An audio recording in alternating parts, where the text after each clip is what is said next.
What's going on, guys? Satchy is here and welcome back to another World Cup squad builder on my channel. So today I'm doing something a little bit different. I am doing the USA national team. Obviously I've been doing like really expensive teams, but this was actually quite cheap compared to the other teams. This cost about 60-70k in total because actually there was a lot of rare silvers and they actually did cost me a little bit, you know. Some were 1k, some were 3k, some were even 5k, so that was weird. Anyways, if you haven't checked out my other squad builders on my channel, then do check that out. There will be an annotation on the screen right now, and you can check the other 6 or 7 that I've done already. By the way, guys, I will be doing Uruguay next, because that was also commented in the last video.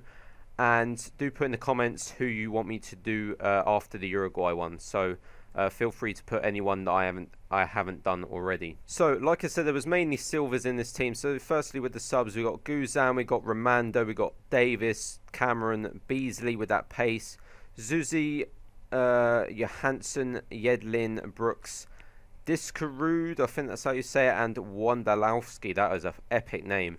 There was actually another guy, but he isn't on foot, so I can obviously get him. So moving on to the starting 11. Firstly, we obviously do have Tim Howard, very solid keeper, much better than the likes of Team of the Season Courtois and Casillas. And he's obviously the informed version. The two centre backs are both silver. Firstly, we've got Besler, who is solid as hell, love him. And we also have Gonzalez, who is very good at corners, actually. He did manage to get 2 goals for me, and he's got 77 heading. Like I said, very good at headers and corners. So in the left back position, we do have Johnson, very good going forwards, but a bit weak in terms of like defensive work. But he did get 3 assists in those 10 games, and they were because of corners pretty much, and they were headed in by this guy. So the right back that we do have is Chandler. Now I could have played with Cameron, but I went with Chandler because of his pace, and I actually really liked him in terms of going forward and coming back as well. He was actually really nice, and he got 1 assist. Moving on to the 2 CDMs who are very, very solid. Firstly, Jones, who is absolutely amazing. Absolutely love the guy. And the second CDM is Beckerman. He was the guy that kind of like was the anchor in midfield. Didn't really go forward much, and he was actually really solid. Obviously, he's only got that 58 pace, but if he's going to be just in front of the back 4, he's obviously going to do a good job there. So with this formation, we did have 3 cams. So firstly, we had Bradley, who is a god on this game. He's only 76 rated, but try him out. He's well, actually I packed him, so I don't know how much he goes for, but he probably only goes for like 400 coins. He's absolutely amazing. Absolutely love him.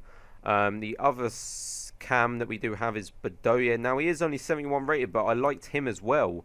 Like most of these players are silver, but I really do like this team. 2 goals and 1 assist. Bradley actually got 2 goals and 6 assists. That is amazing assist in those 10 games.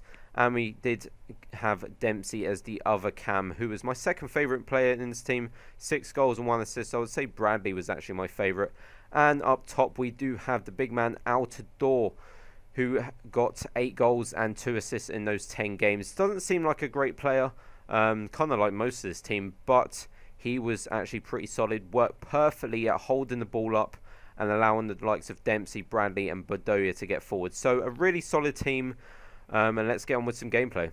Okay, so this team was actually really, really weird to play with, because I would always come up against high rated teams, and considering this team is only 75 rated, you would expect me to get dicked every time. That wasn't actually the case. I won half of my games, which was more than what I won with the Spanish national team, which was really weird. And I don't know what reason to put that down to. Maybe I just suited this formation better. I think that's kind of true, to be honest. I definitely enjoyed playing with this team more than the Spanish team.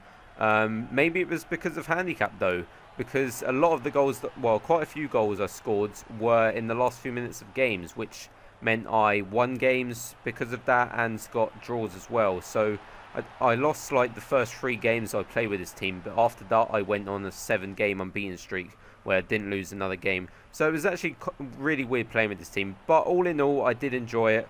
Once I got used to the team, it normally takes me 2 or 3 games to get used to a team, and it was the case here.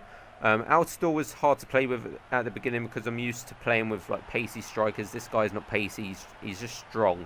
And once I started holding the ball up with him and letting the cams get forward more, it worked perfectly. And that's why the likes of Bradley, Dempsey and Bedoya were all very, very impressive for me. So the two CDMs, Jones is an absolute god, guys. Try him out. He's obviously from the Bundesliga, so he works in Bundesliga teams. He is amazing. He's got that 81 pace for a CDM. That is ridiculously good. He is fantastic at like tackling and intercepting passes. He's a bit like Fellaini. He's like a faster Fellaini. He's very strong. So I'd definitely try him out. Beckerman, didn't really expect too much from him because he is actually quite slow. And look at that from Casillas. That is why he's so shit, because he pretty much was the reason why that was an own goal right there. That was quite funny. But anyways, Beckerman, he's quite slow. He doesn't seem great. He's quite good as a CDM. I wouldn't play him in any other position, not a CM or anything like that. I think because he's quite slow, 58 pace, he works well when he's just sat in front of the back four. And moving on to the defence, the two centre-backs, I really like Besler. He was very solid. For a silver centre-back, I really liked him. Gonzalez was a bit weak defensively, but he is obviously good at corners because of that 77 heading. Chandler and Johnson, I thought Chandler was the better of the two fullbacks. Johnson was a bit weak defensively, just like Gonzalez. And finally, Tim Howard, really enjoyed him. He just saved a lot of good shots. I find him a lot better than higher rated keepers like Timothy and Courtois, just plain Casillas. He's actually one of the best keepers I've actually used on this game, I'm not going to lie, but I wouldn't put him in a league of like Czech or Neuer or like that. So that is it for this squad builder, guys. I do hope you enjoyed watching. Put in the comments who you want me to do next. Well, not next, but because I'm going to be doing Uruguay, but after Uruguay, who do you want me to do next? So do please leave a like and subscribe if you want to see more. Tomorrow's video will be the World Cup semi-final and possibly the final of the Road to Glory World Cup. So do check that out. Thanks for watching, guys, and I will see you next time.